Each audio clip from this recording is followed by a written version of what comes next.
Hey, folks. First of all, congratulations for being alive in 2025, where you can sleep 8 straight hours without being accused of demonic influence. Not everyone was that lucky. Tonight, we're heading back to the year 1200, a time when the church knew if you sinned by how much you slept. Yes, sleeping too much was a sign of spiritual weakness. Waking early, divine duty, yawning during the sermon, proof your soul was soft, and dozing off at the wrong time, well, better start rehearsing your confession. So before you melt into your soft, democratic bed, take a second to like this video and subscribe to the channel, but only if you believe in the basic human right to sleep. And drop a comment telling me where you're watching from and what time it is there, just in case the Inquisition is lurking online. Now turn off the lights, maybe fire up a fan to simulate that penitent medieval hum, and get ready for a journey where even resting was a risk. Welcome to the Middle Ages, where keeping watch was sacred and sleep a dangerous temptation. You are born in a small village overshadowed by a gray stone chapel. Your first cry echoes off damp walls under the stern eyes of nuns and peasants. You don't understand it yet, but you already know. To be born means entering a world of constant surveillance. Dreaming is risky, so from the start you learn to listen to silence, to count your breaths, to avoid becoming a target in the creaking church pews. You grow up to the sound of prayers. The bell rings before the sun even dares rise, and that ring means waking, not sleeping. Sleep is weakness, and too much of it, a spiritual defect. They say too much dreaming lets the devil whisper ideas. Your grandfather tells stories of a man who nodded off near the altar and woke up shamed, expelled from Mass, branded with spiritual laziness. That whisper stays with you. During the day, you help in the fields. The natural exhaustion of hauling baskets isn't an excuse to nap on the dirt floor. Napping is moral failure, and the young are watched by the old. Your eyes begin to accept that chest-tightening fatigue at dusk. But you already know, if you sleep at the wrong time, the priest might see sin even in the way you blink. But when you do sleep, those few heavy hours, you notice things you'd never feel awake. The cold air sliding through leather seams in the wall, the scent of hay mixed with hearth smoke, the distant rumble of quiet neighbors, the low prayer murmur drifting to your cot. Is that sin too? You don't know. You just know your body aches and needs even that sliver of rest. At age 5, you begin attending weekly Mass. Inside, the stone walls bite into your sleep. It becomes a battle. Keep your eyes open. Suppress the yawn. Each time you slip, eyebrows raise. The priest locks eyes with you. Your heart pounds. Shame flares down your spine. That's how you learn. Sleeping in church is not just frowned upon, it's suspect. It leads to public scolding, sometimes straight to confession. Sleep is a sign of a sleeping soul, and a sleeping soul was worse than a wound. The routine becomes law. Work hard, pray harder, sleep less. But somewhere in the cracks of your upbringing, you begin to feel that your dreams are tiny nighttime crimes. Guilt prickles before you even understand what guilt is. Even your dark little room carries a glow of danger, the fear of failing by sleeping. In this world, where every yawn is a spiritual scale, you carry the manual on your back. Those who sleep too much lose grace. You already know. You'll only survive to tomorrow if you sleep just enough. Sleep isn't just rest. It's a test of salvation. Your village breathes by the pulse of a monastery, a low, rhythmic breath of bells, incense, and silence. It sits on a hill that always seems to cast a shadow, no matter where the sun is. The monks there do not smile. They do not sleep like you sleep. They are not made of flesh like you are. At least that's how it seems when you're 7 and assigned to carry baskets of herbs to their kitchen. From your first steps through the monastery gates, it's like stepping into another kind of air. Heavier, stiller. Even the birds hush around here. Inside, the stone corridors are colder than outside wind. The walls echo not with voices, but with movement, sandals on stone, the turning of parchment, the rustle of robes. And then, at strict intervals, the bells. Those terrible, inevitable bells. You are told they are holy men, that their sleep is the purest form of rest, functional, meager, vigilant. They sleep in 2 brief shifts, never more than 3 hours at a time, interrupted by midnight prayers and the scratching of quills. No pillows, no soft dreams, just enough to live, never enough to wander. You deliver rosemary and lavender for their tinctures. One monk nods to you. His eyes are red. You think he's tired like me. But when he sees your gaze lingering, he murmurs, "It is weakness to dwell in flesh." You look away, but the phrase sticks. Is tiredness flesh? Your father explains. Monks battle the sin of sloth with every fiber of their schedule. That's why they rise before dawn. That's why they whip themselves when they drift off in prayer. You imagine whipping yourself. It sounds like the opposite of sleep, and maybe that's the point. You begin to fear dreaming more than anything. Your dreams are strange, sensual, frightening. Once you dream you're flying over the chapel. When you wake, you feel guilty for enjoying it. The confessional becomes a chamber of shadows. You kneel there not for things you did, but for the things your mind invented without permission. You confess dreams like they're lies. I dreamed I was laughing with someone I've never met. The priest sighs. Do you lust? You don't even know what that means yet, but he gives you penance. Memorize the 10 Commandments and no food until Vespers. So you start fighting sleep like it's an animal. You pinch yourself. You sleep sitting up. You force your eyes open with crude contraptions, twigs placed on lids, pebbles tucked under eyelids. You sleep on hay that scratches your skin raw. You wake sore, empty, but at least clean. At least not sinful. That's what you're told. The monks sometimes speak in riddles. God sleeps not, one tells you. To be holy is to remain awake. You wonder if that's why angels have eyes on their wings, to never blink. You wonder how far they take it. And then you see it. A young novice, no older than 13, forced to stand through an entire night of prayer after nodding off once. You hear he later collapsed in the fields and cracked a rib. They say it was a lesson. You believe it. You start journaling your dreams in secret. You write them in broken Latin, hiding the parchment under a floorboard. It feels rebellious. It feels alive. One dream shows a city made entirely of beds. No churches, no bells, just sleep. You wake crying, ashamed, and oddly comforted. Your siblings tease you for dozing in the stable. Your mother warns, too much sleep dulls the soul. And you begin to believe that each extra blink might be pushing you closer to damnation.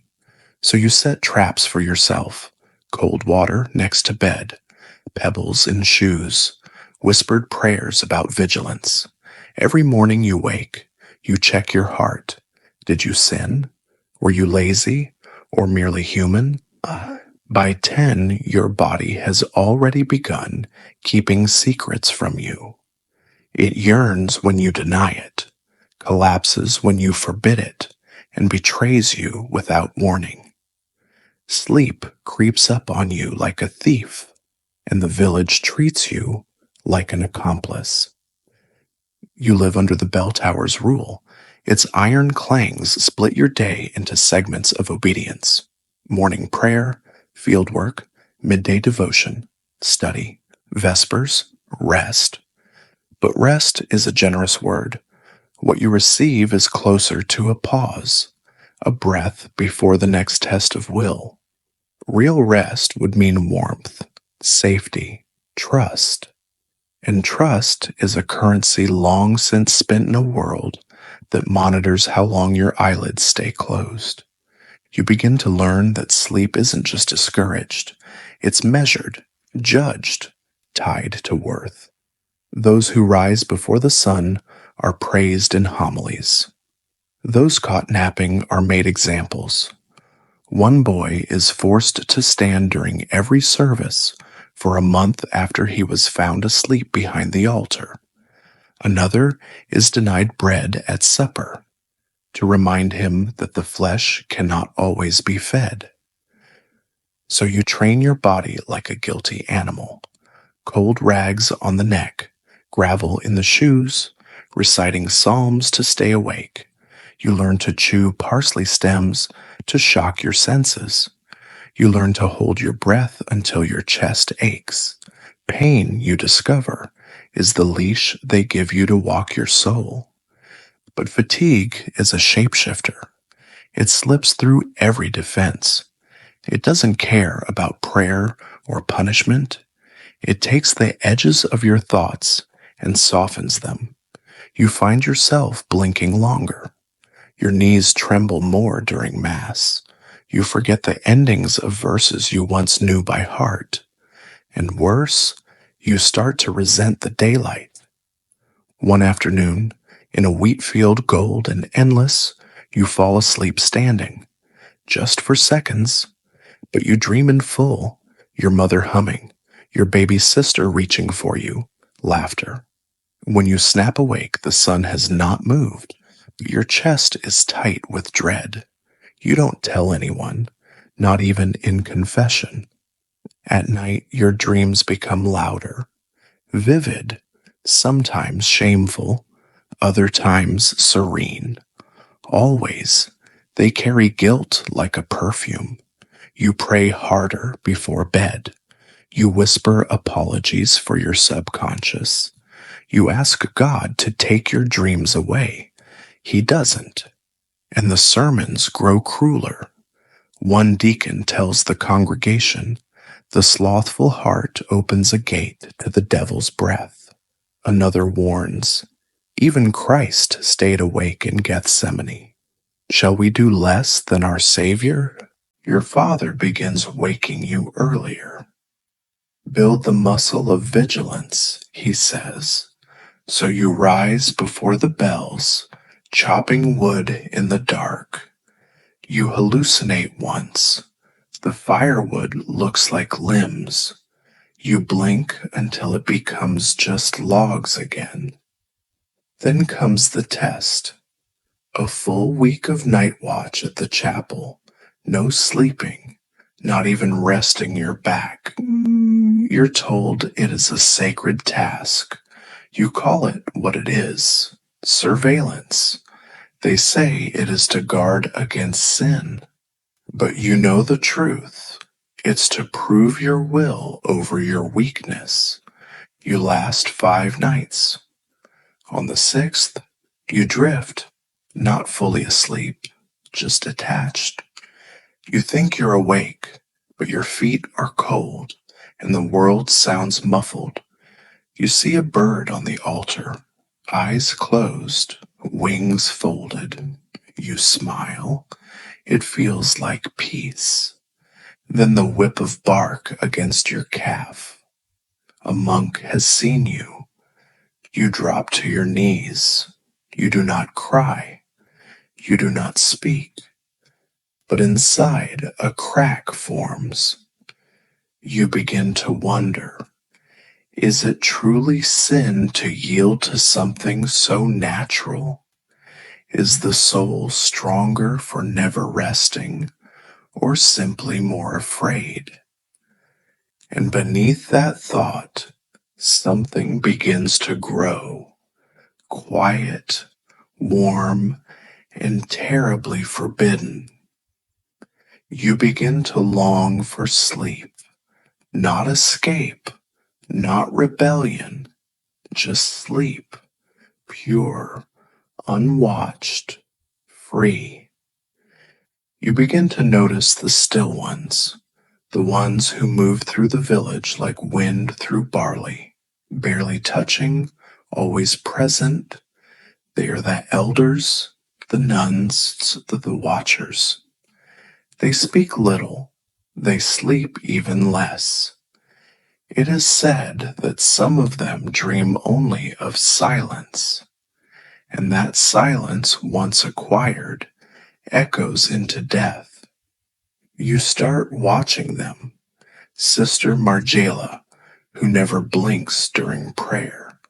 Father Elian, who hasn't missed a dawn mass in 20 years. Brother Tome, who claims to sleep upright, leaning against the cold wall of his chamber so as to never fall too deeply into flesh. They do not eat much. They do not smile. They walk slowly but with such certainty that it feels like they have no need to rush. The time itself bends around their stillness. You wonder, is this what holiness looks like, or just exhaustion trained into elegance? Your fascination with them grows, even as your own body fails. You begin to see stars, even when it isn't night. Your joints ache without injury. Sometimes your vision shimmers. A kind nun brings you warm broth and tells you, this is the spirit shedding the excess of the body. But you suspect it's something else.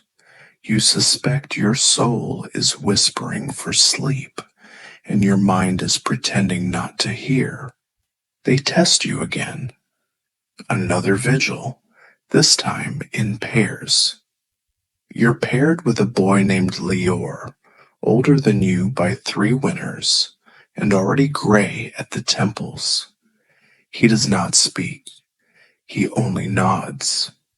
You spend 6 nights beside him in the chapel, holding candles and watching shadows move across stone. On the 3rd night, he looks at you and says, I dream while awake. That way I cannot sin in sleep. You don't know whether to be impressed or horrified, but you say nothing because part of you understands, because part of you wants to try. You begin meditating, not because you believe it will connect you to God, but because it helps you hover, not quite awake, not quite asleep. You find yourself slipping into a strange rhythm, heart slowing, breath shallowing, thoughts becoming weightless. You call it stillness. The priests call it progress. They commend you.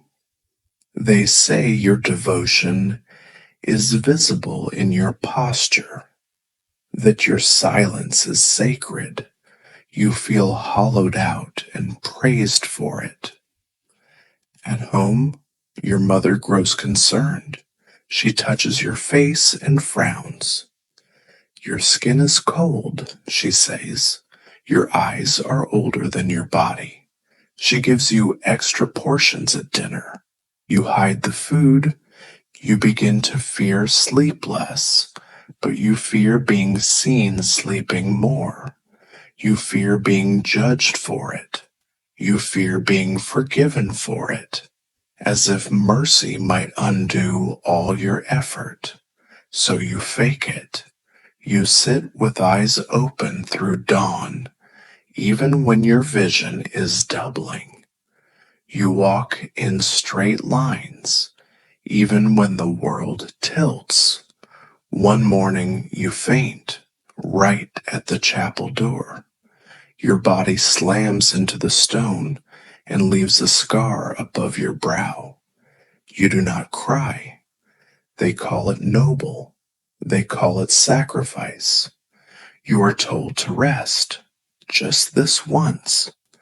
That night, you lie in bed and try to obey, but you cannot sleep, not because you are strong, but because you are too far gone. Sleep doesn't visit the hollowed. Instead, you stare into darkness and listen to your breath. It no longer sounds like yours. It sounds like a stranger's, like someone more peaceful, someone who still dreams. And you begin to wonder, what if holiness was never about stillness? What if it was about feeling deeply, painfully, fully, and allowing it to wash over you without shame? The chapel becomes less a place of worship and more a hall of endurance. You count the cracks in the stone. You memorize the wax patterns on each candle. You track the passage of light across the stained glass, not for beauty, but to measure how much longer you must pretend. Your legs always ache. Your mind drifts more easily now, like a leaf in a slow current. You hear the same verses again and again. They begin to lose meaning. Words blur into sound. Latin becomes water. You focus instead on survival. Each moment is a small war. Stay standing, stay silent, stay awake. You invent games in your head. How long can you hold your breath? How many times can you blink without anyone noticing? Can you recite every sin you know without forgetting one?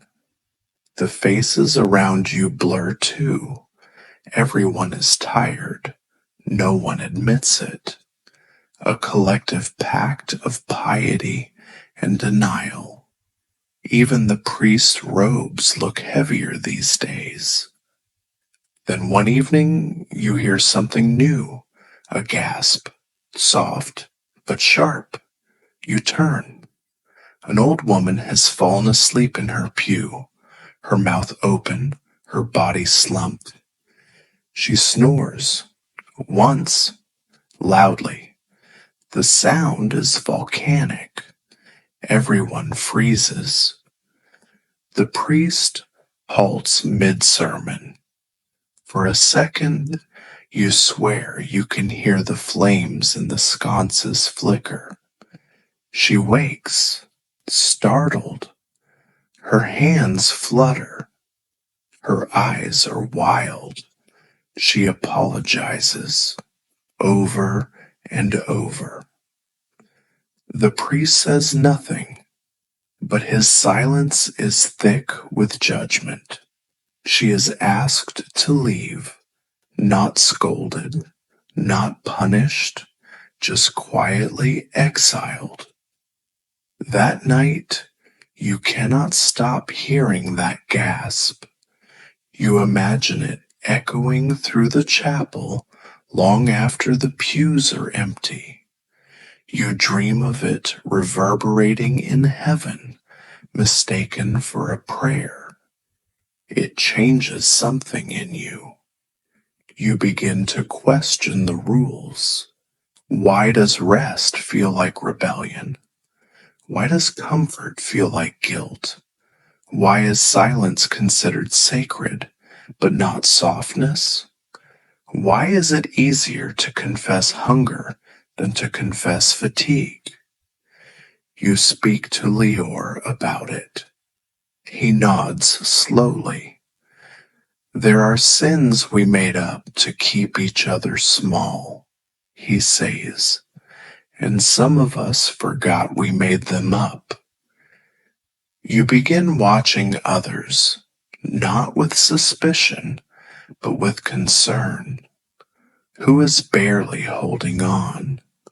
Who is kneeling because they want to, and who because they are afraid not to? One morning, a child falls asleep in your lap during service. No one notices. You do not wake him. You let him breathe softly, dreamlessly, and for the first time, you do not feel guilty. You feel holy. It begins with small gestures, a hand lingering on warm bread, a blanket folded twice instead of once, a whispered hymn hummed just before sleep. Nothing revolutionary, just human. But in this world, softness has teeth. You notice how kindness is rationed like grain. Too much, and it's suspicious. Too open, and it's dangerous. Even charity must wear a grim face. They tell you suffering is sacred, that austerity sharpens the soul, that those who want comfort are chasing shadows. But you're starting to see the contradiction. The most brittle are not the most holy, they are the most broken. You start to crave softness, not luxury, not excess, just warmth, permission to be tired, to sit without performance, to breathe without apology. And with that craving comes a question that won't go away. What if holiness isn't in the denial of comfort, but in the compassion for it? One evening you linger after Vespers. You touch the polished wood of the pew just to feel something smooth. You hold your hands over a candle longer than usual. The warmth climbs into your chest. You don't pull away. A monk sees you. He says nothing, but his eyes narrow. Later that night, you are summoned. The priest's room is dark, except for one trembling flame. He speaks of temptation, of comfort as a gateway. What begins with warmth, he says, ends in sloth. You nod, but something in you hardens. You start noticing what they fear. They fear softness because it reminds them they once had it and lost it or gave it up. You wonder if they miss it. You begin conducting your own rituals, quiet, invisible ones. You let your fingers trail the edge of cloth. You pause longer when you wash your face.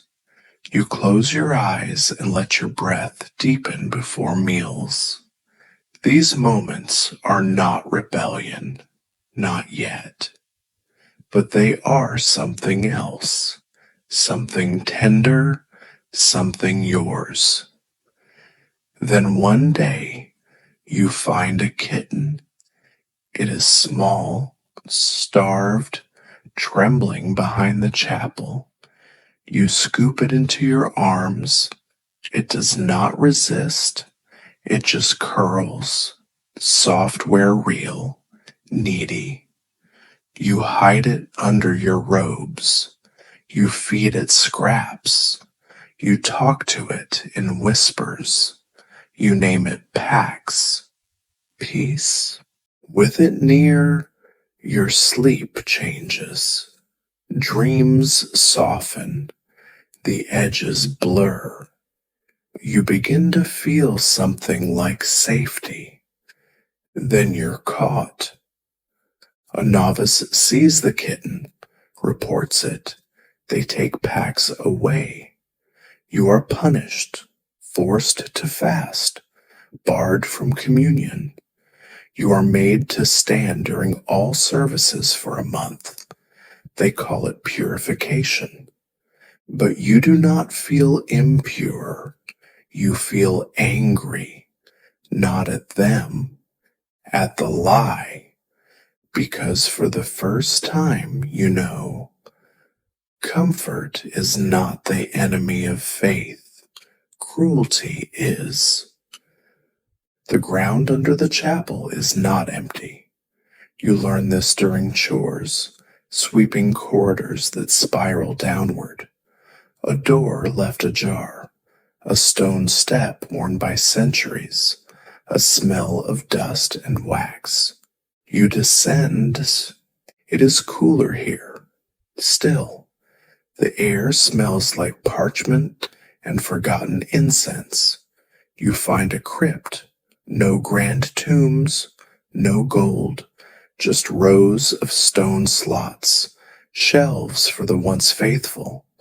The sleepers, they call them. Monks buried upright, as if standing even in death. As if sleep is too risky to allow, even then. You press your ear to one alcove. Silence but dense. You imagine them whispering in their eternal stillness. Stay awake. Be vigilant. Suffer well. It terrifies you, but also it angers you. You think of Pax gone, of your hollowed out peers, of the woman exiled for a snore.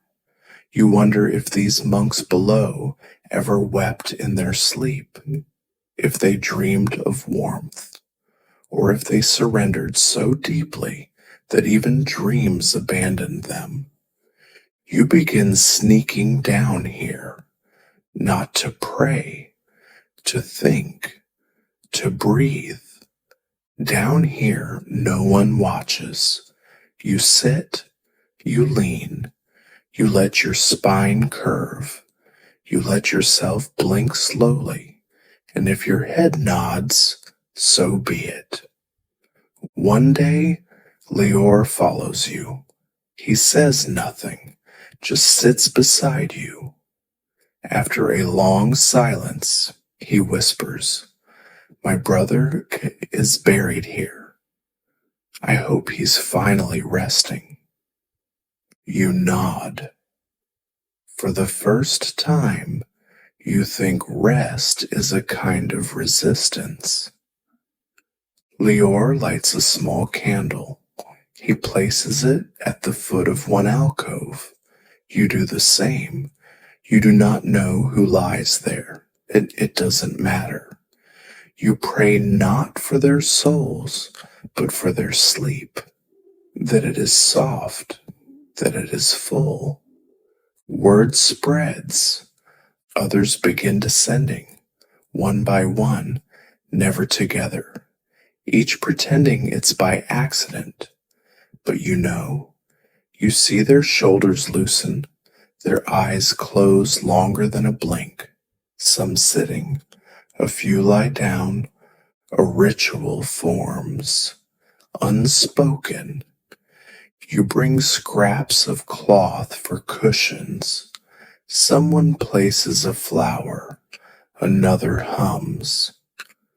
One night the priest finds you all. He says nothing. The next morning the crypt is locked. But the silence left behind is loud, reverent. You feel it in the walls, in the steps, in your chest. Something has shifted, not rebellion, not yet, but the beginning of remembrance. that before rules there was kindness, before vigilance there was care, and before fear there was rest. You start to dream again, and this time you do not confess it. It starts with a whisper, not of rebellion, but of remembering. A story passed from one tired mouth to another, that once, long ago, there was a saint who rested deeply, who believed the body was not the enemy of the soul, but its cradle. No one knows the name. That makes it safer. You begin collecting these stories in broken Latin, in half-remembered prayers, in metaphors passed off as parables. You write them in the margins of hymnals. You carve symbols under your bed. You are not alone.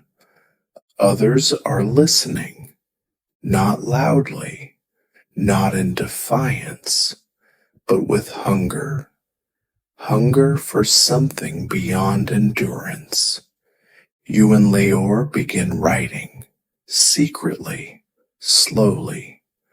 Parchment stolen from the scriptorium, ink made from berries and ash. You call it the gospel of the body.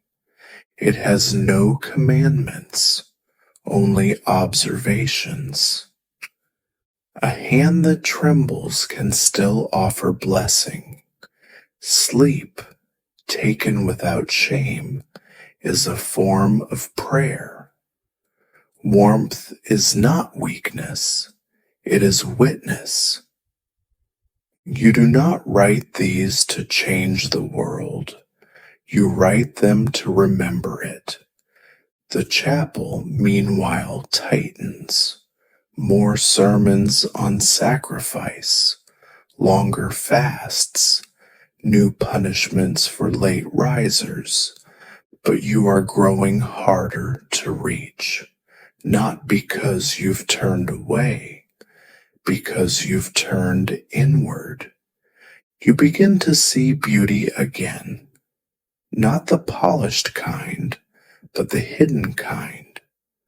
Wrinkled hands folded in prayer, dust floating in sunbeams, the way a tired voice still sings. You help a novice tie his robe with gentleness. You pass bread to a limping monk, small things, holy things. The priest watches. You are summoned again. This time it is different. He does not speak of sin. He speaks of danger. You are drawing others into softness. You remain still. They need fear to stay pure. You ask quietly, "Do you believe that?" He hesitates, then says, "I believe they need something to hold." You nod, because you do too. That night, you hold the pages of your gospel to your chest. You do not sleep, but not from fear, from hope. The chapel's ceiling depicts angels in flight, eyes wide, wings spread, always watching, always awake. You used to believe that was holiness, eternal vigilance. Now you wonder, if angels never sleep, do they ever dream? You begin sketching your own visions, angels with closed eyes, angels resting, wrapped in clouds like blankets, angels whose halos dim into candlelight. You hide these drawings under floorboards, Leor finds one. He smiles. Oh, perhaps they sleep because they have no fear left. The idea clings to you. What if rest is not weakness, but the reward of peace? You begin to pray differently, not loudly, not in Latin, in whispers, in silences. Sometimes not at all, just sitting, breathing, present. It unnerves some, others it soothes. A young girl follows your example, sits beside you in silence.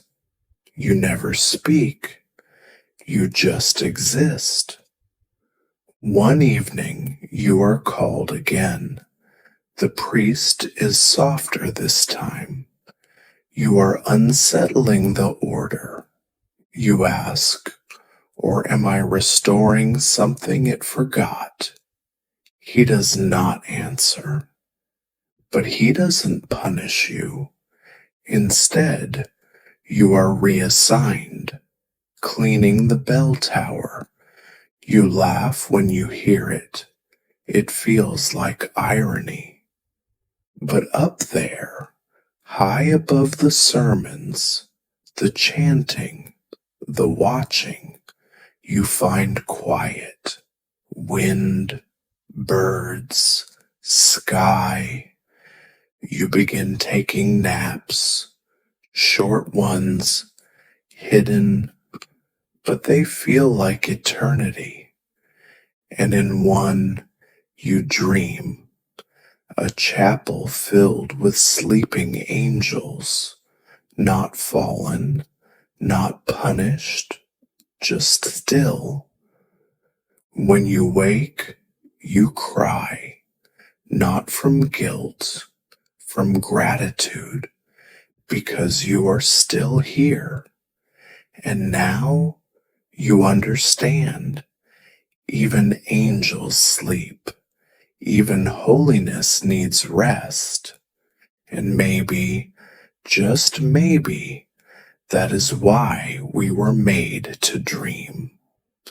You begin to keep notes, not sermons, not corrections, observations.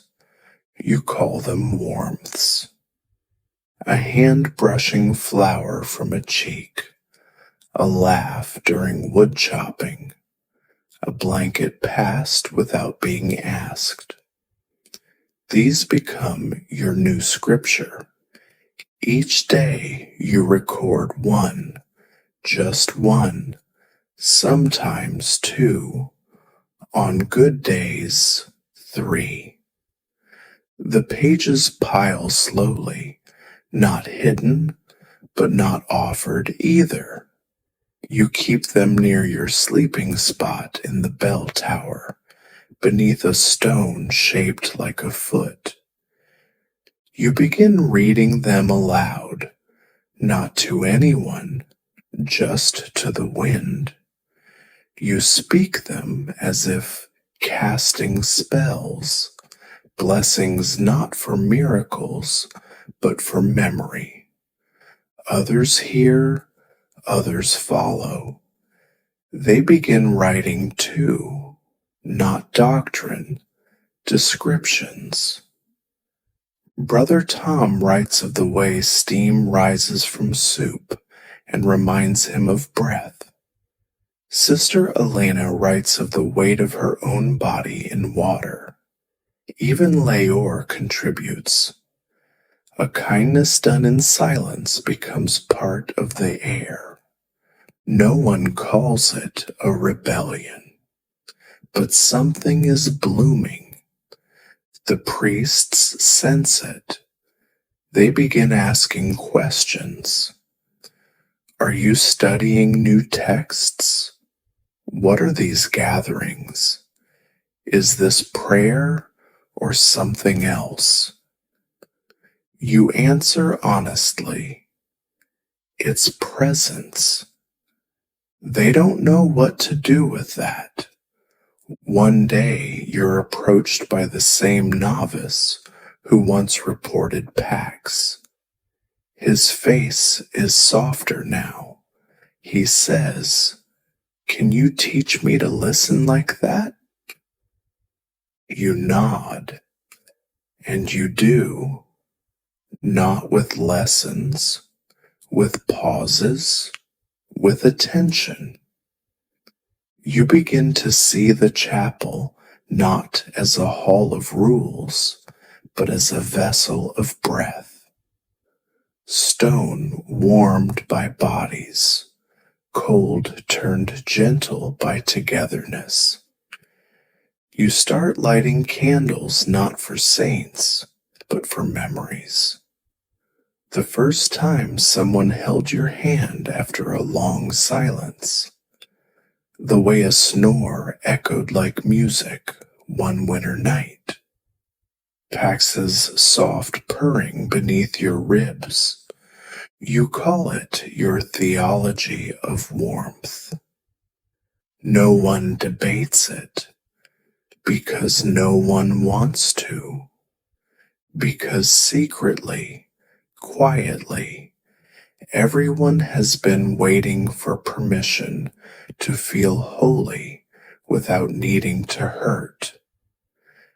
There's a place behind the chapel where the stone shifts oddly, a wall that hums in certain light.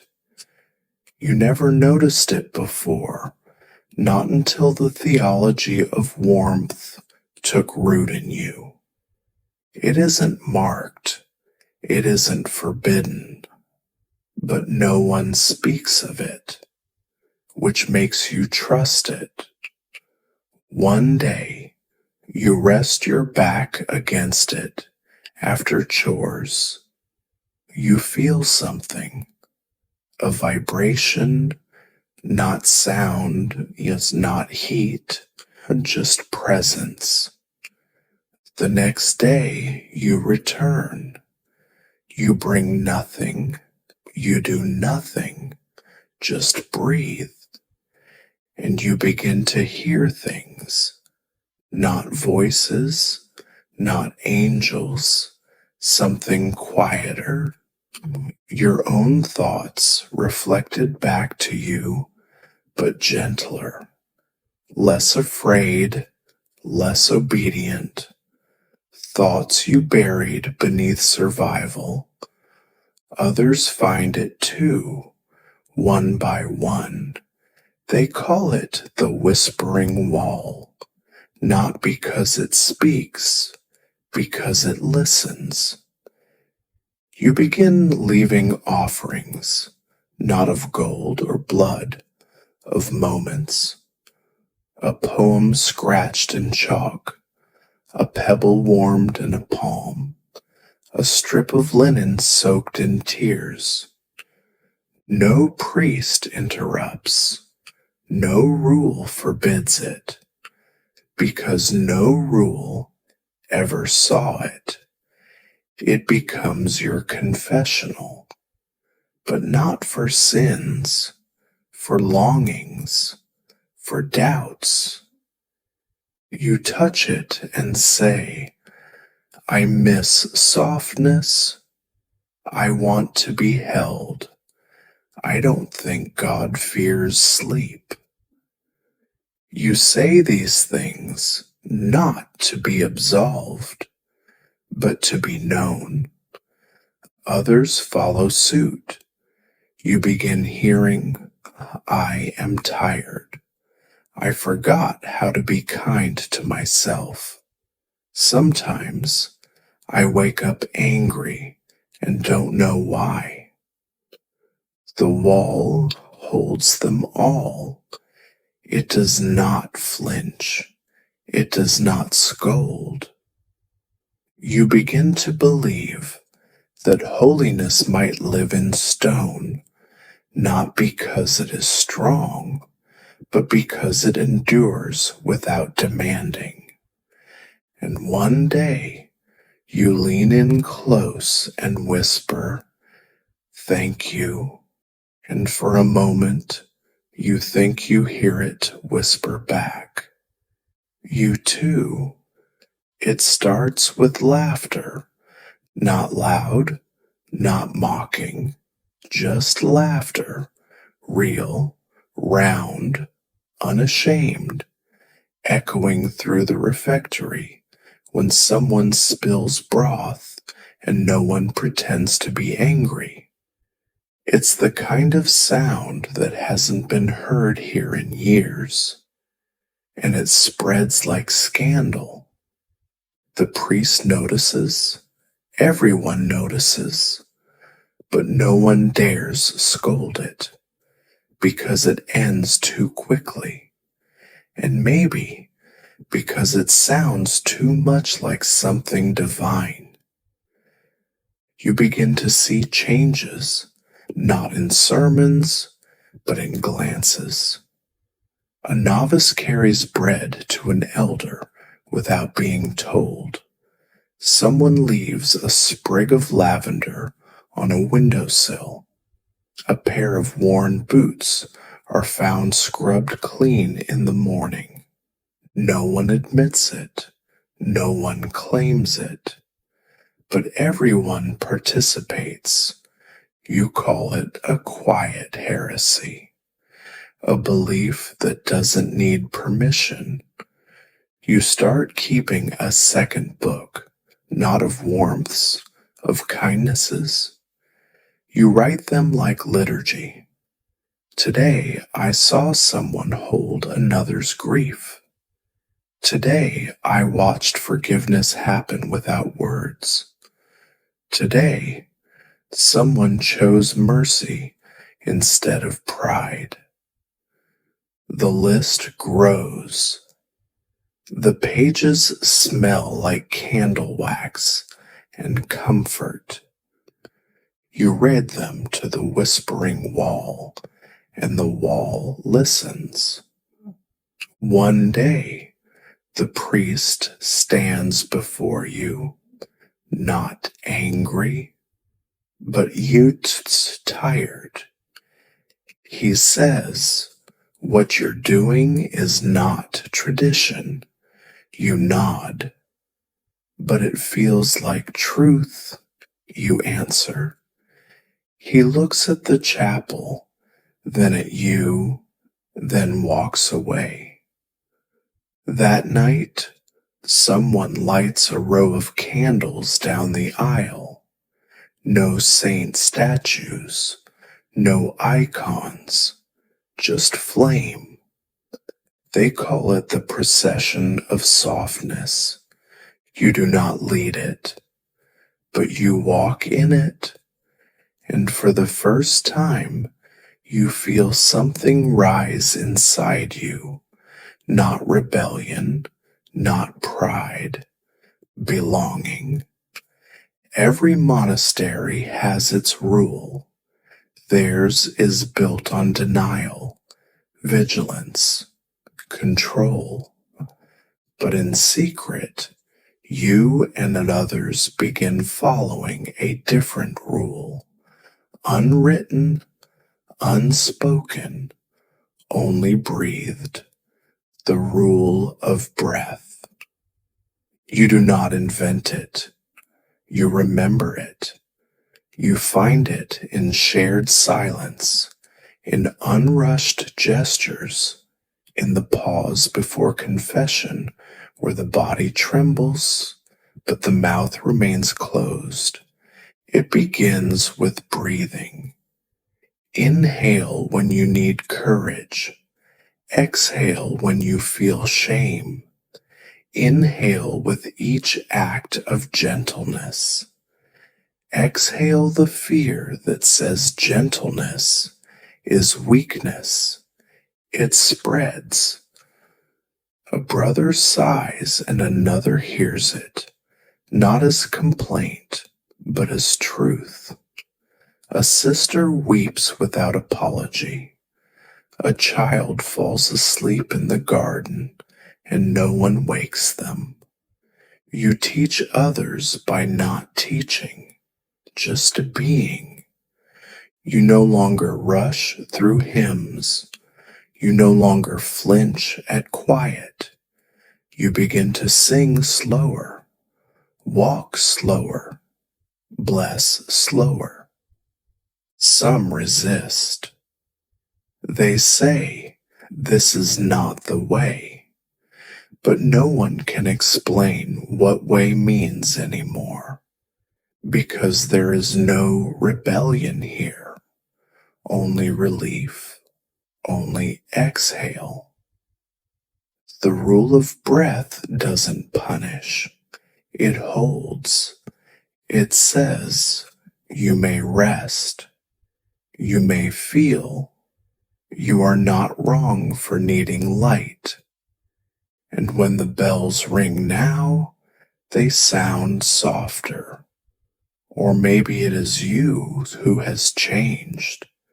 Either way, the silence between them no longer frightens you. It welcomes you in. There comes a season of fasting, longer than before, harsher.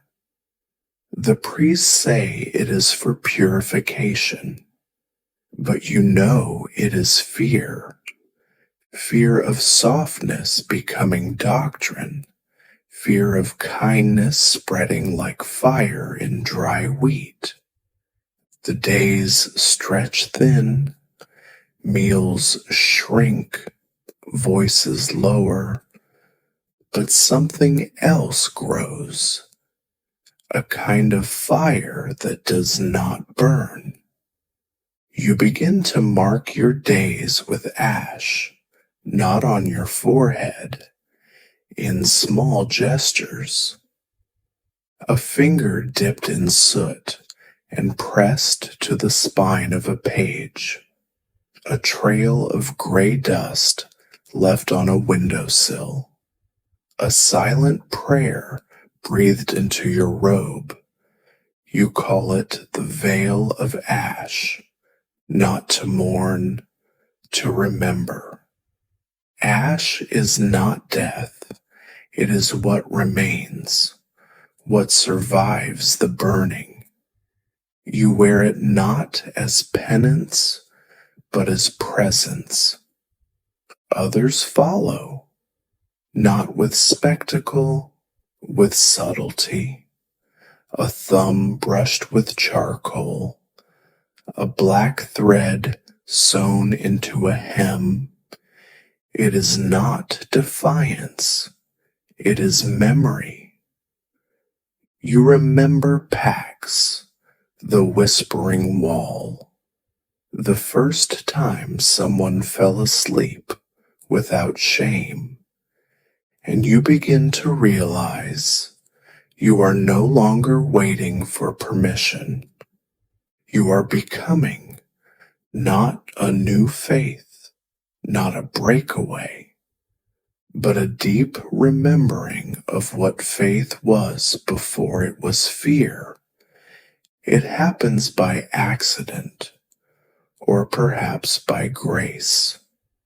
One evening, the bell rope snaps, frayed by years, worn thin by weight. The bells do not ring for Compline, and for the first time in your life, night falls quietly. The silence is vast, unbroken, sacred. At first, everyone waits. Surely someone will fix it. Surely someone will call the hour. No one does. And so the chapel sits in hush. No prayers shouted, no warnings, just breathing. You sit with Leor under the broken tower. You say nothing. He closes his eyes. You follow. It becomes a vigil of stillness, a liturgy of peace, and one by one others join. No candles, No chanting, just presence. The stars blink overhead. Someone begins to hum a tune without words. It is not a hymn, but it feels holy. You feel your body soften in places you forgot were tense. Your breath deepens, your shoulders lower, and you realize this is what prayer was always meant to be. Not demand, not control, a returning to self, to rest, to one another. When morning comes, no one speaks of it, but everything is different. You look to the bell tower and smile. It is still broken, and somehow, so are the chains that once held you tight. The days that follow the silent night are not louder. They are deeper. Meals stretch longer, not in time, but in texture. Bread tastes sweeter, water cooler, the air softer. You begin baking, not as chore, but as rhythm. Flour on your skin feels like memory. Kneading becomes prayer. Each fold a kind of mercy. Each rise a kind of hope. You share loaves not in ritual, but in passing. No ceremonies, no incense, just warm hands and warmer silence. Leor calls it the liturgy of crumbs. He's right. The chapel smells like something human again, and dust, the ever-present, always settling dust, becomes less something to wipe away and more something to witness. It glows in sunbeams like a constellation of the ordinary. You see the holiness in its aimlessness. You begin to write. Dust is not failure. It is what remains after the necessary. It is proof of presence. You read this to no one. You write it on the wall of the storeroom in chalk. The next day, someone adds, and bread is not reward. It is offering. It is answer. You smile. A theology of sustenance is forming, not from books, from hands, and each day, each task, each breath feels like returning to something that was never lost, only buried beneath rules and bells and fear. You begin to bless things that were never named in sermons. A stitched tear in a robe, the hiss of water meeting hot stones, the way someone breathes deeper when they realize no one is watching. You don't bless them with words. You bless them by noticing, by being there, by not rushing past. And that is enough. The others begin doing the same. Someone leaves a carved pebble by your cot. Another brushes your sleeve before you enter the chapel. No one explains it. It doesn't need explanation. You call it benediction. not the loud public kind, the kind that lives in smallness, in presence, in care. There is no official liturgy, but it happens everywhere. You find it in the way someone sharpens a tool slowly, in the hush of the garden at dusk, in how laughter once feared now lives openly on the tongue. Even the priest seems different. He walks slower. He smiles once. And though he says little, his silence feels less like judgment and more like listening.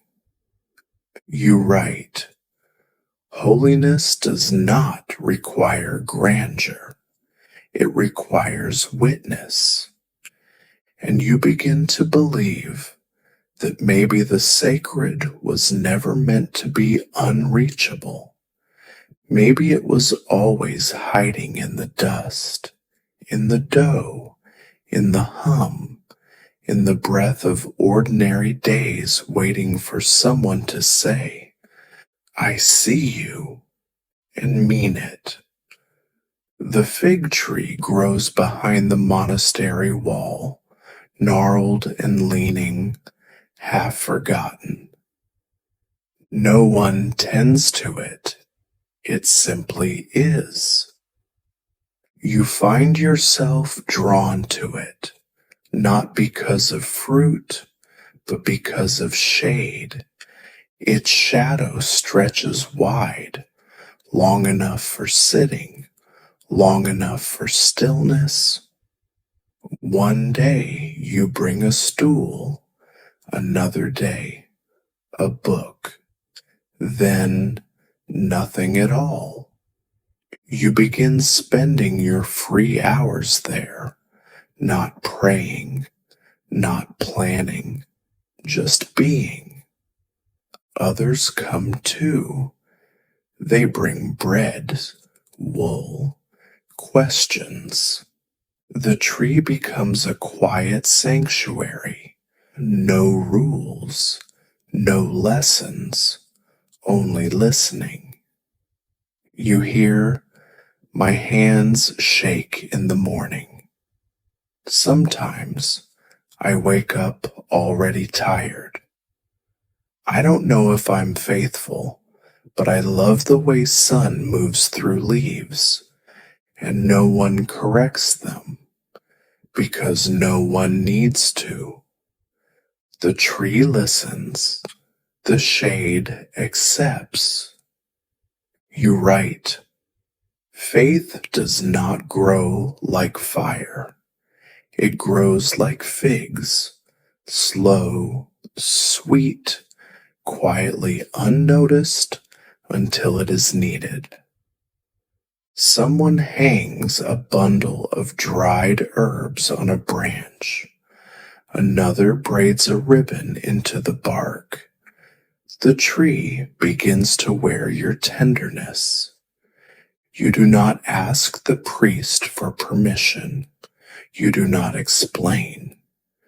Because not everything sacred needs to be justified. Some things just need to be shared. It comes quietly. Like most miracles, you're helping an elder carry water. Her steps are slow. Your arms are full. She pauses, breath hitching. You set the buckets down.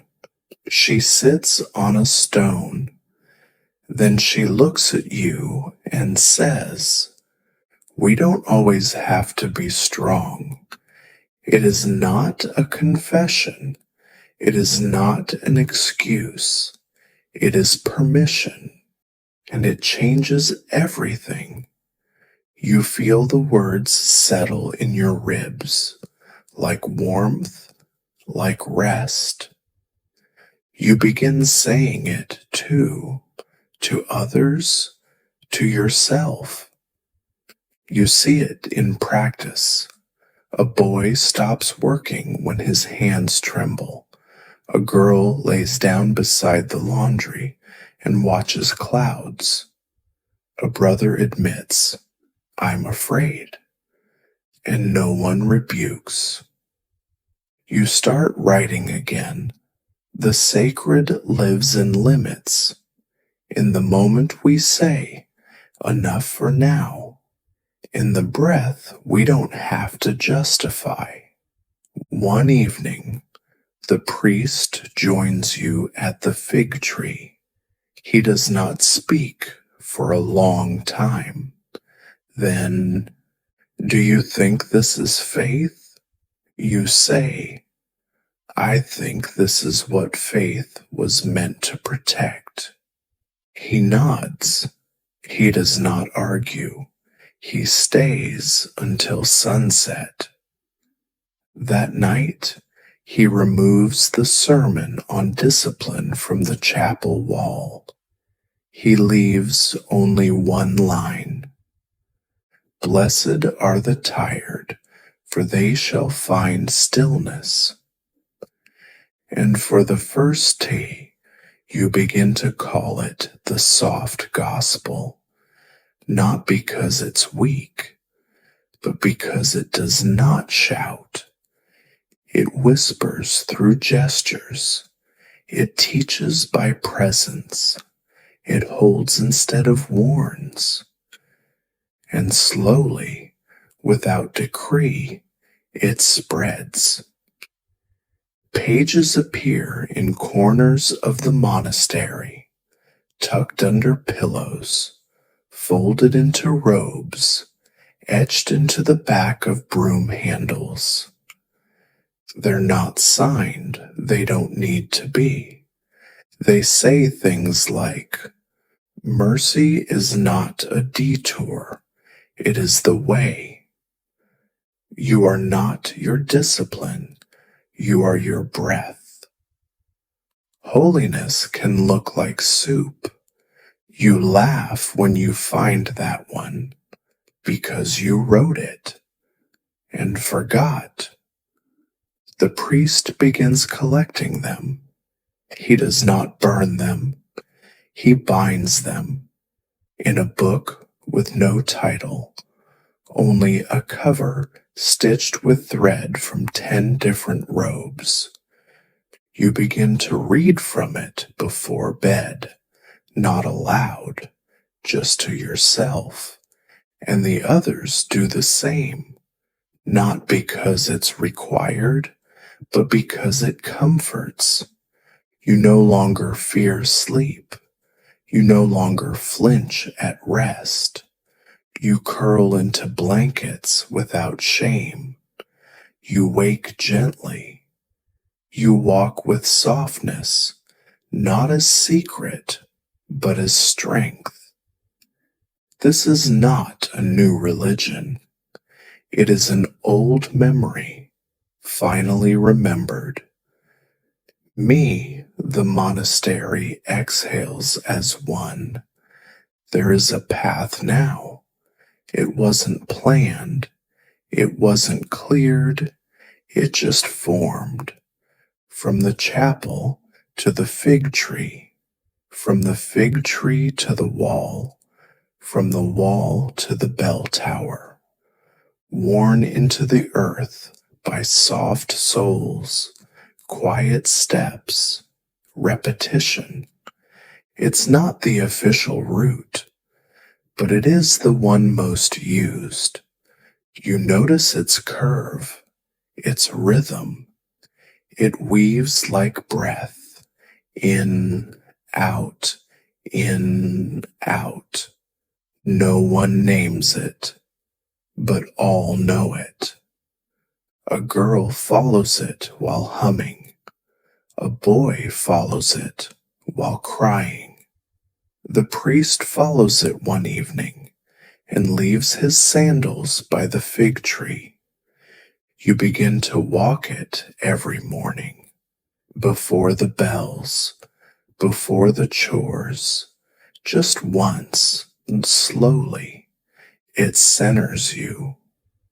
You begin to think of paths not as directions, but as devotions, each footstep saying, I was here, I felt this, I moved with care. You imagine the earth holding your prints like prayers, not to remember you, but to remember this, that it is possible to build holiness not in towers, but in footsteps. One day you notice the grass does not grow there anymore, not because it died, but because it gave way willingly. And somehow that feels like love. One morning, without planning it, you and the others simply stop speaking, not from sorrow, not from order, just from a shared sense of quiet. You call it the unspoken fast. It lasts a day, then 3, then 7, and somehow it nourishes more than it withholds. You find yourself hearing more, the way pages turn, the way soup simmers, the way someone breathes differently when they feel safe. You communicate in looks, in offerings, in shared labor. Someone braids a ribbon into your sleeve. You return the gesture with a spoon carved from pine. No one teaches this. It just happens, like dew, like dusk. And when words return, they are fewer, but fuller. A novice says, I missed the silence. Another says, I didn't know I could hear myself think. You realize most of your life has been filled with noise, pretending to be purpose. Now even your inner voice has softened. You write, when silence is chosen, it becomes a kind of feast, a banquet of breath. And the priest, when he finally speaks again, says only, I learned something I didn't know I had forgotten. And you nod, because you did too. The cellar was once a place for storage. Now it holds something else, not secrets, not rebellion, light. It begins with one candle, placed quietly without reason, then another, then another. Soon the cellar glows. No one claims the idea. No one explains it. The candles are all different, short, tall, melted at odd angles, some wrapped in ribbon, some plain, some carved with names. You call it the room of flame, not for fire, for warmth. People come when they need something not found in Scripture. They do not speak. They do not pray aloud. They simply sit. And the light does what sermons could not. It soothes. It welcomes. One evening, you bring a broken candle, snapped in half, melted to the wick.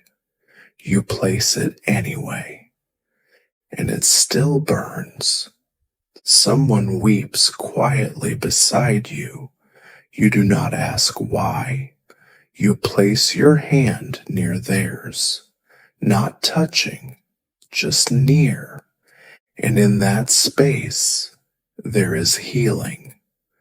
The room of flame grows, not in size, in meaning. And you write on the cellar door, "Here, the broken still shine. No one removes it. No one dares. The bells still ring. But now it's what happens after that matters. Not the sound, the silence. You begin to notice it, the hush that follows the clang, the way it settles on your skin, the way your chest opens, unguarded. It feels like breath you didn't know you were holding, like a permission finally granted. You start calling it the holy pause. Others follow, not aloud, but with their stillness. You see it in the way someone lingers after Mass, hand resting gently on the pew, in how another closes their eyes, not from sleep, but from presence. One morning the bell rope is mended. It rings true and clean, but no one rushes. They stay in the silence, letting it hold them, letting it say what words never could. You write, "The bell is not the prayer. The silence after is." A novice pins the line beside the altar. The priest does not remove it. And that evening, you notice the gap between bells feels longer than before, not because time changed, but because everyone finally heard it. You begin studying the intervals between bells like scripture, counting heartbeats, measuring breaths, watching how silence settles differently from person to person. Some wear it like a shawl, others hold it like an egg. And there are the children. They begin playing a new game, standing still as statues during the silence, daring one another to move first. No one scolds them. Their laughter after the stillness sounds like wind through reeds. Lior tells you, "It's the first time I've heard my own thoughts without flinching." You nod because you felt the same. The whispering wall grows quieter, not because people stop coming, but because they bring less pain, more breath. The cellar with the candles holds longer visits, not just for sorrow now, but gratitude. You begin writing. What follows the bell is not absence, it is arrival. You teach this without teaching, by how you walk, by how you wait, by how you close your eyes and smile when others speak. You realize something simple. The silence is not empty. It is full of what no word can hold. And slowly, the bells change too. They ring, yes, but softer, not from volume, from the space they now allow. You no longer count time by their sound. You count it by what you feel after. And in that feeling, you find prayer again, not in discipline, not in form, but in breath. And breath, you now understand, is the first sound to follow silence. No banners are raised, no doors slammed, no decrees read aloud in the chapel. And yet, change comes, not with fire, with blankets, with bread, with rest. You call it the soft rebellion. It begins when someone replaces the flagstone near the fig tree with moss. Then someone else lines the window ledge with feathers. Then another leaves shoes at the chapel door, not to remove, but to offer. The rituals shift, the rules soften, the punishments fade. No one announces this. It just unfolds, like linen on a bed, like dawn. You hear a boy humming during chores, not reprimanded, joined. You hear a girl recite prayers in rhyme, not corrected, celebrated. The priest smiles more, sleeps more. He begins his homilies with silence. He ends them with the word, enough. And one evening, as the bells call for Compline, you notice no one stands immediately. They wait, not in defiance, in comfort. And when they rise, it is slow, it is full, it is theirs. The rebellion came, but no walls fell, only fears, only shame, and in their place, what remains is peace. Peace, it turns out, has a texture, not smooth, not perfect, but soft, wrinkled, familiar. It smells like warm broth, sounds like sweeping straw, feels like a shared blanket at dusk. You begin to study its shape, how it bends around old habits, how it doesn't erase suffering, but walks beside it. You write, peace is not the absence of sorrow. It is the presence of gentleness. Someone copies it and tucks it into the hymnal. Someone else embroiders it into a handkerchief.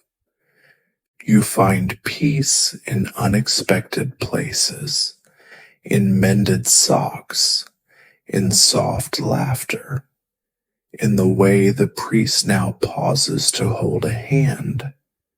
And with it comes something stranger, joy, not loud, not constant, but real. Joy in peeling garlic, in quiet conversations beneath quilts, in the way people now say your name, not with expectation, but with recognition. You realize you are not striving anymore, you are dwelling. The monastery has not changed, and yet everything has. The bells still ring. The prayers are still said, but now they are songs, not alarms. You begin to understand peace was never the goal. It was the ground. You were just too afraid to stand still before. Now your feet sink into it, and you let them. You start to remember dreams, not because they changed, but because you finally let them stay. They drift in at dawn, settle on your shoulders and whisper as you stir. No longer feared, no longer confessed, just held. You write them down, not to interpret, just to honor. One is of a sea made of ink, another a candle that never melts. One night you dream of Pax again, curled against your chest, breathing steady. You wake weeping, not from pain, from presence. Sleep, once enemy, has become sanctuary. You craft rituals to welcome it, a song hummed while folding clothes, hands warmed by steam before bed. The fig tree visited just before sunset. You teach others gently. Close your eyes like opening a door. Let your breath be your prayer. Soon, the community begins to change the evening rite. Candles dimmed earlier, voices softened, work set down without shame. They call it the benediction of sleep, and it feels like healing. You write, dreams are the soil where the soul stretches. You dream more often now, and for the first time, no one asks why. No one needs to, because everyone in their own quiet way has begun to remember too. The stories begin to pile up, not loud tales, not histories of conquest, but small ones. A first breath taken without guilt, a loaf shared without ceremony, a moment of eye contact that meant, I see you. You begin collecting them, not for glory, for memory. The gentle archive is born, not a room, not a scroll, a practice. Each person is asked to write one thing, not about themselves, but about a moment they witnessed that felt real. No names, no times, just fragments. You bind them in pages tied with thread. You shelve them in a cupboard no one locks. Soon it fills, then spills. People begin reading from it aloud at the end of long days. Some cry, some laugh, most just breathe. It becomes ritual, not required, just loved. You find joy in the care taken, a corner folded like a kiss, a pressed flower tucked between lines, a child's scrawl next to a monk's verse. You write, what we save is not what happened. What we save is what mattered. And you realize the gentle archive is not for the future. It is for now. To remind you that softness is real, that it happened still. There is no proclamation, No holiday declared. Just one day someone brings out an extra loaf. Someone else offers apples, and another brews tea with mint. Oh, no one says why. They just gather, not for celebration, for presents. You call it the Feast of Enough. It is not about abundance.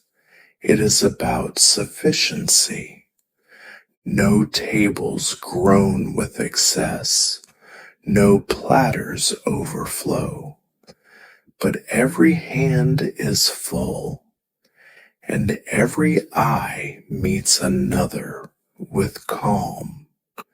You bless the bread, not with words, with touch.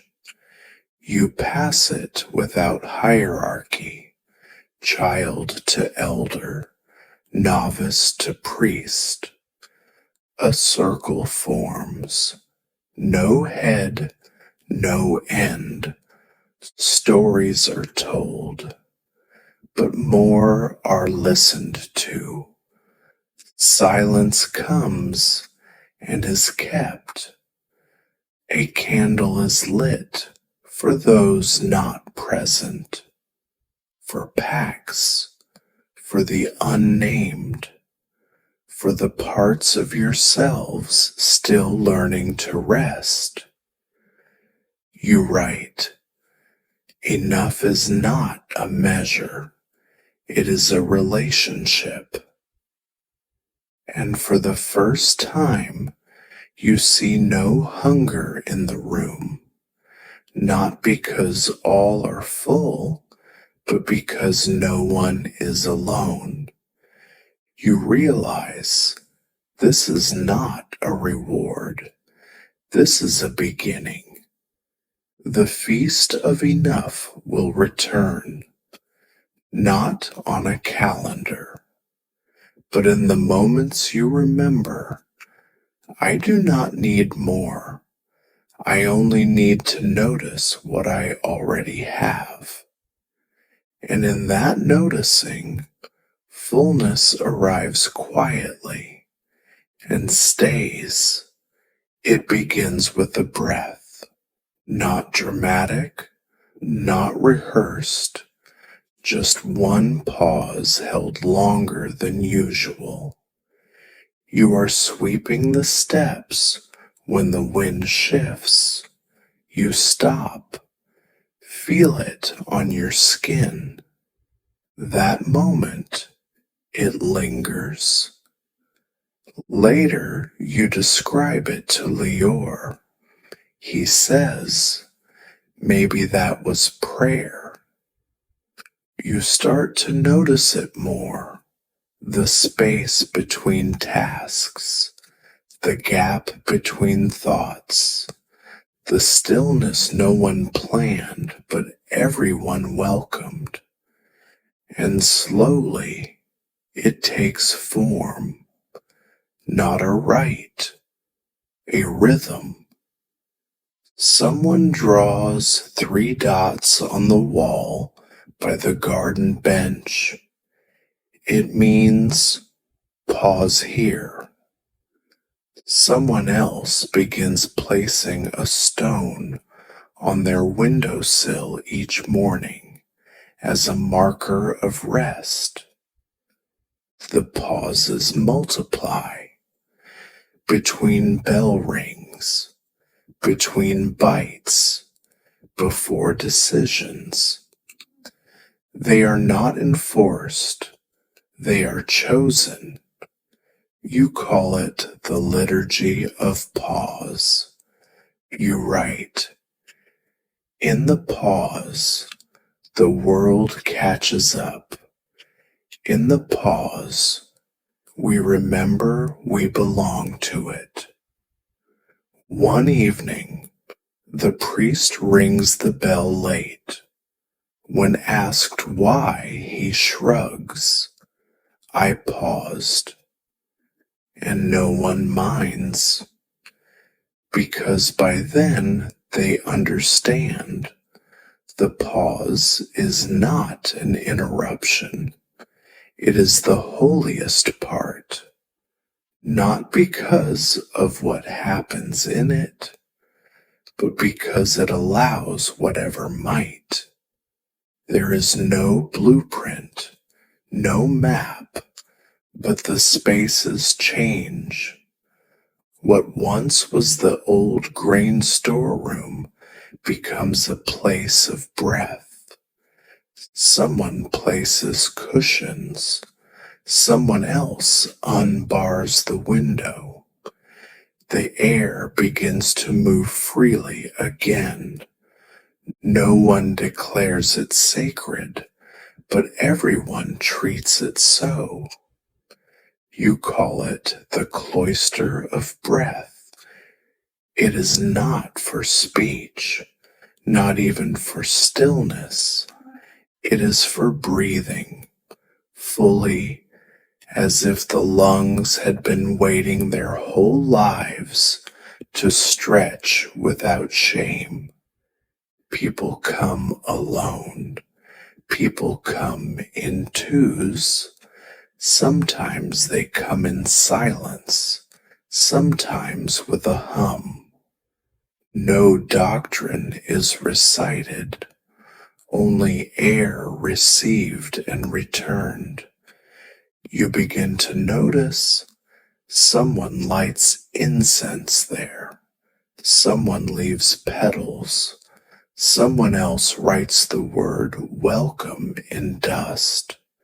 You write, wherever breath is honored, a temple rises. One night, you fall asleep in the cloister. You wake to find a blanket over you and someone else breathing beside you in rhythm. You do not ask who, you simply smile. And for the first time, you do not measure your day by what you achieved, but by how often you remembered to breathe and how gently you did it. It begins with a single thread, golden, faint, left behind by a seamstress whose name no one recalls. You find it tangled on a nail near the herb shelf. You keep it, not because it's useful, because it glows in a way that feels like remembering. Soon, others begin finding threads too, blue tucked into a hymnal, red caught on the fig tree bark. A girl braids 3 into her hair. A boy ties 1 around his wrist. You stitch yours into the corner of your sleeve. No one explains why, but everyone understands. It becomes the thread of light, not an object, a practice, a way of honoring what connects moments to memory, hand to heart, breath to breath. Threads are left in unexpected places, around doorknobs, looped through candle holders, woven into bookmarks. Some fade, some stay, all are noticed. One morning, you find a thread across your pillow, silver, software. You hold it up to the sun. It shimmers like stillness. You write, some connections ask nothing, only to be seen. And for the first time, You believe that what holds you might be invisible, but it is real, and that is enough. There is no incense, no gold, no polished wood, just a table, worn, uneven, set beneath a window that leaks morning light. Someone leaves a cup there, someone else a stone, then a sprig of rosemary, a folded cloth, a drawing.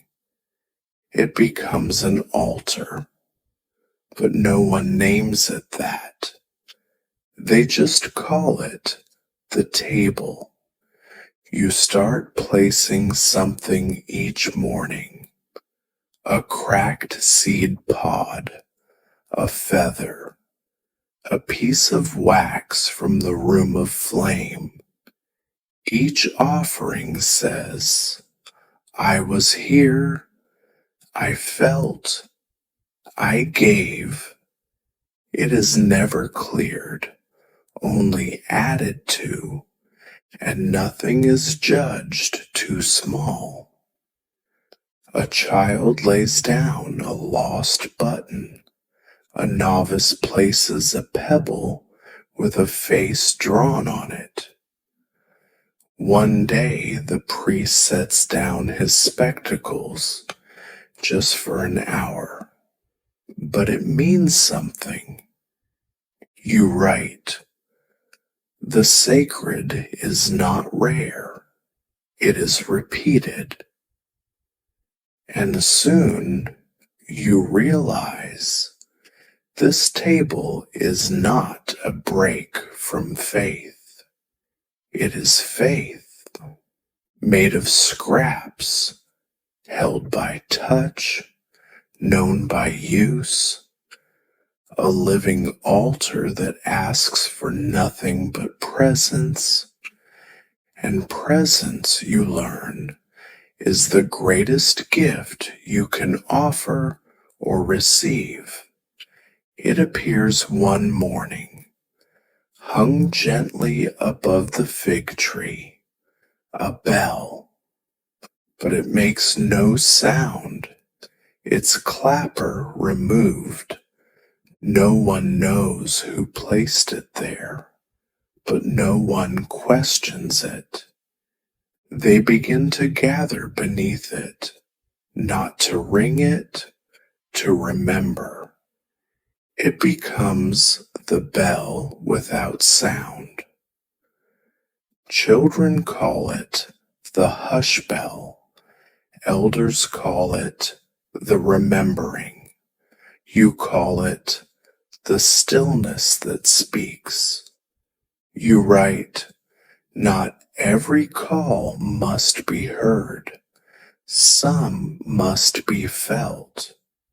People bring offerings, a note of gratitude, a flower, a feather. They touch its cool metal and breathe, not for answers, for pause. One evening you sit beneath it as the sun sets. A girl asks, what does it say? You answer, only what we bring to it. And in that moment you understand, this bell is not meant to summon, it is meant to hold memory, hold silence, hold the truth that some things are too sacred for sound. And those are often the most true. You leave beneath it a thread, a stone, and a word, here. And that is enough. It is not written in ink, not carved in stone, but it lives. The last rule, You find it one morning in a breath, in the pause before bread, in the way someone smiles without knowing. It says, leave softer than you arrived. You don't know who first spoke it. Maybe no one. Maybe it simply rose, like steam from a cup, from all that came before. You begin to feel it everywhere, in the way brooms are leaned gently against the wall, in the care with which candles are snuffed, in how doors are closed with two hands. Even the wind through the fig leaves seems to honor it. The rule doesn't command, it invites to tread lightly, to touch kindly, carry less. Someone adds it to the gentle archive. Another embroiders it into a cloth left at the table. The priest, at the end of a sermon, whispers it, then bows. You write, softness is not weakness. It is wisdom that remembers the weight of harshness. And slowly, the last rule becomes the only rule, because everything else was just a way of preparing for this. This leaving, this loosening, this final offering of gentleness in a world too long bruised by force. You begin to notice what stays. A thumbprint in wax, a crease in a blanket, a trail of petals swept gently to the corner. These are the sacred left behind, not relics, remnants. You find a stone under your cot, one you placed long ago. You don't remember why, but you keep it. You see others doing the same, not collecting, not clinging, honoring. Someone braids a faded thread into new robes. Someone else lights a candle using the stub of the first flame. The room of flame is quiet now, but not empty, just full of the kind of silence that means something happened here.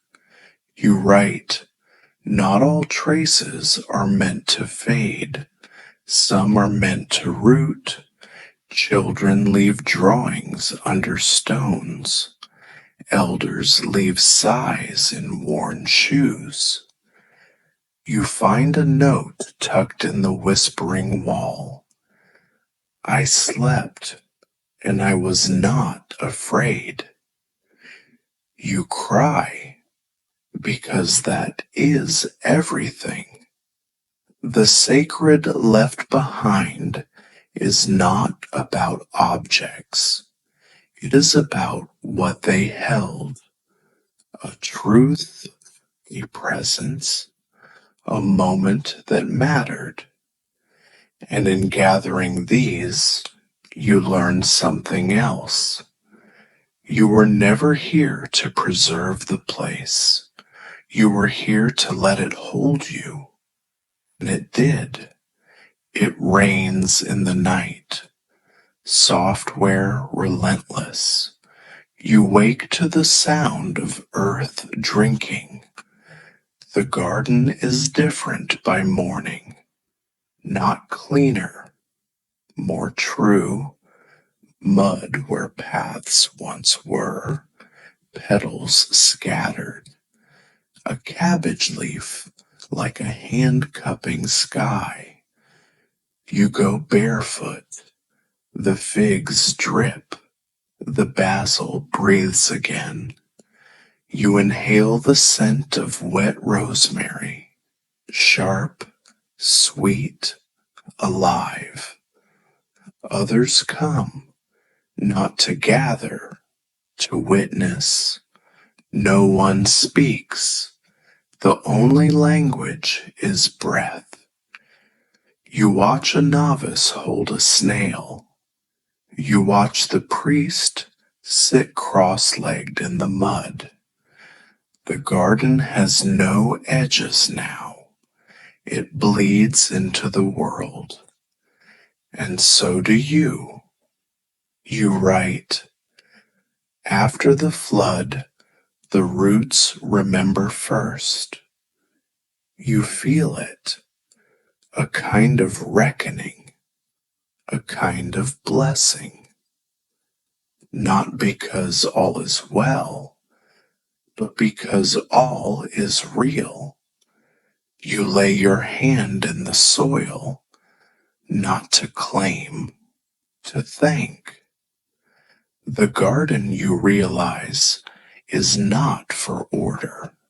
It is for return. And in that return, you remember, you are not here to be perfect.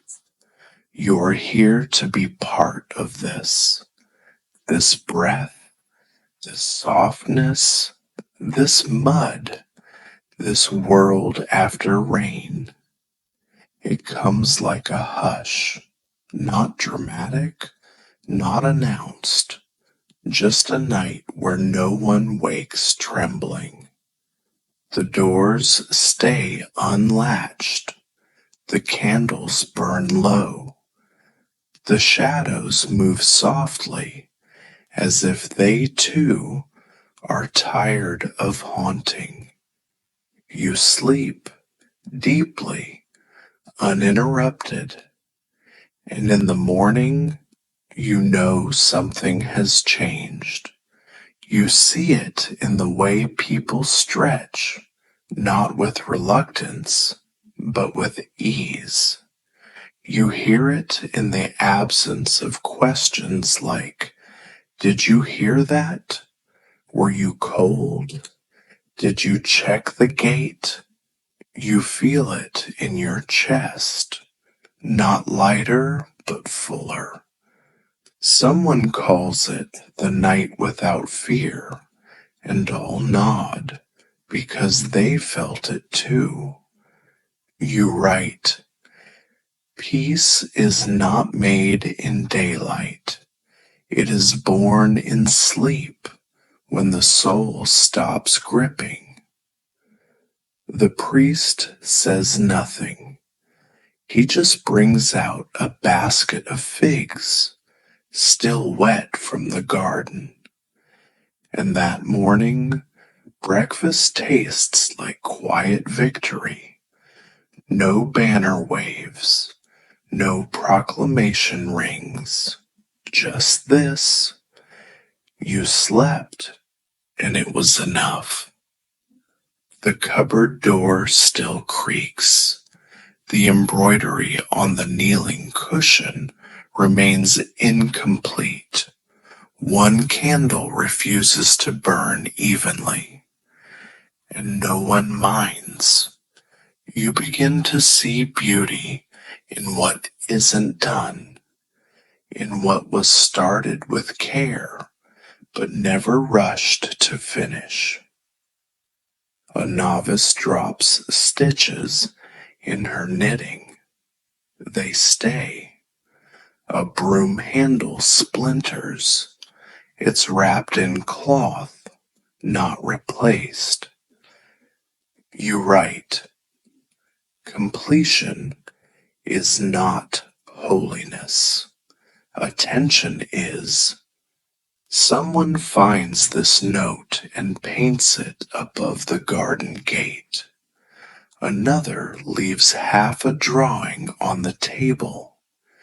The community begins to change its rhythm.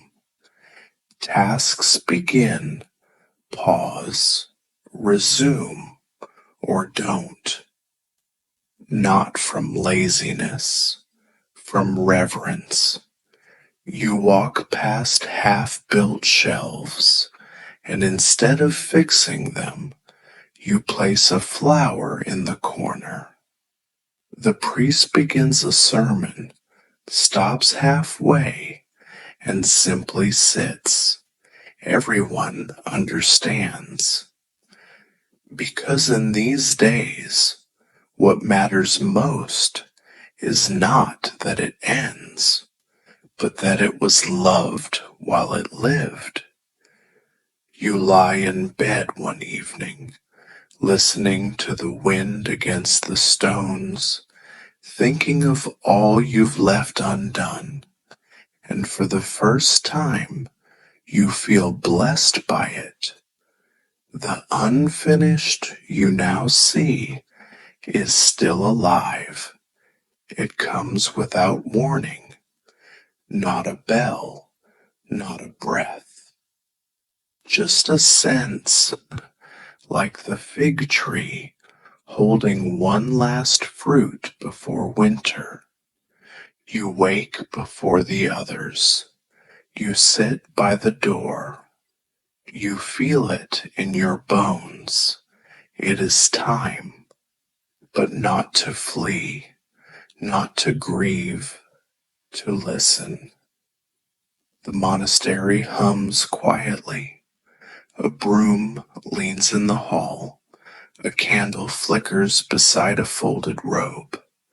A sparrow lands on the windowsill, then stays. You smile. You wait.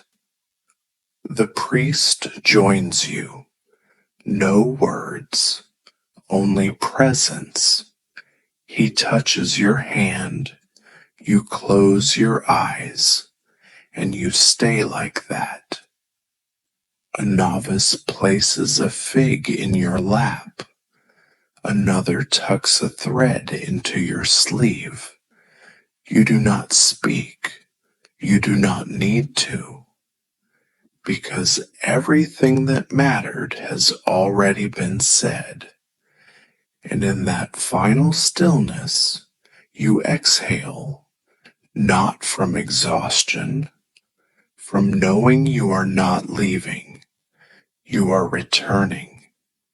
And the air, the thread, the soil, they remember you, not as someone great, not as someone flawless, but as someone who listened, who softened, who slept, and that quietly was enough.